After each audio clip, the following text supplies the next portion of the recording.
স্বাধীনতার পরে এই প্রথম এত বড় একটা ঝড় ঝাপটা গেছে। এই 5টা দিনের মধ্যে আমাদের সকল বিলগুলা পাশ করাতে হয়েছে। আমাদের 700 মানুষ গুম হয়েছে।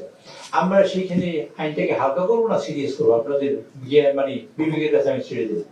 5 তারিখ থেকে 10 তারিখ এই 5টা দিনের মধ্যে আমাদের সকল বিলগুলা পাশ করাতে হয়েছে, যেগুলো পাশ করে গেছি আমরা। স্বাধীনতার পরে এই প্রথম এত বড় একটা ঝড় ঝাপটা গেছে। এটা আমরা 30 দিন সময় পেলে 25 দিন, বিশেষ করে 20 দিন সময় পেলে আমরা এই কাজটা করতে পারতাম। যে কাজটা যে কাজটা আমরা করতে পারিনি তা হলোই আমরা খুব আন্তরিকভাবে চেয়েছি বিরোধী দলের মাননীয় বন্ধুগণ বা সদস্যবৃন্দ তারা যেন পার্টিসিপেট করতে পারে, কিন্তু সময় এতই কম্পালশন ছিল, এতই বাধ্যবাধকতা ছিল যে আমরা পারিনি। এবং না পারার কারণে আমরা যে কাজটা করেছি সেটা হলো রুলস অফ প্রসিডিউরে যে জিনিস নেই সেই জিনিসও আমরা করেছি তাদের জন্য। এরকম যে আমরা মাননীয় প্রত্যেকটা বিলের উপরে কেউ যদি নোট অফ ডিসেন্ট দেয় মানে পার্লামেন্টে অথবা কেউ যদি সংশোধনী দেয়, সেই ক্ষেত্রে তার সকল বক্তব্য 2 মিনিটের মধ্যে বলতে হয়। এটা হলো আমাদের আইন, আপনারা শুনেছেন বহুবার, আপনাদের এই অভিজ্ঞতা আছে। কোন বিল আছে 90 পৃষ্ঠা 90 পাতা নাকি, এটা 900 কপি করতে হয়েছে। 117টা 133টা বিলের আমাদের 900 কপি করে করতে হয়েছে। সেটা পার্লামেন্টে আবার এমপিদের জন্য অর্ডার অফ দ্য ডে তৈরি করতে হয়েছে, সেটা সার্ভ করতে হয়েছে। আমি সিনসিয়ারলি বলি, আপনার বোঝার জন্য বলি যে আমি ওই 5 দিনে আমি 4 রাত ঘুমাই, আমি নিজে একেবারেই ঘুমাই, নির্ঘুম রাত কেটেছি। একদিন ঘুমের ওষুধ খাওয়ার পরেও ঘুমোতে পারিনি। মানে এই বিল করব, এত বড় বিল স্বাধীনতার পরে আর কখনো হয় না।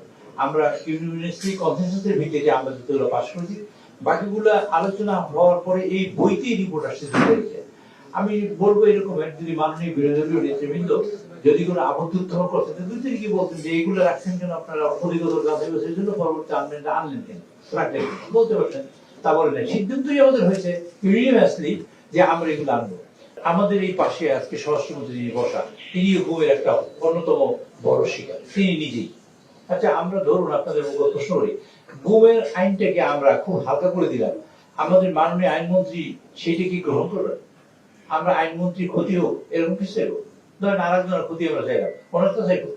আমাদের ইলিয়াস আলী সাহেব গুম হয়েছেন, আমাদের চৌধুরী আলম গুম হয়েছেন, এরকম প্রচুর মানুষ গুম হয়েছেন নাকি? 700 মানুষ গুমের শিকার, আমাদের 700 মানুষ গুম হয়েছে। আমরা সেইখানে আইনটাকে হালকা করবো না সিরিয়াস করবো, আপনাদের মানে বিবেকের কাছে আমি ছেড়ে দেবো। আমরা এই বিলগুলোকে স্বচ্ছতা মানে আমরা আনতে চাই, যাতে আমরা স্বচ্ছভাবে সবাই পার্টিসিপেট করতে পারি। আর একটা হলো এই, আচ্ছা ধরুন আমরা বিলগুলো সবই পাস করলাম 5 তারিখের মধ্যে, 10 তারিখ রাতে 12টার মধ্যে আমরা পাস করলাম। এই বিলে কোনো আলোচনা করার কোনো সুযোগ কারো আছে? থাকতো কিনা? কারো থাকতো না।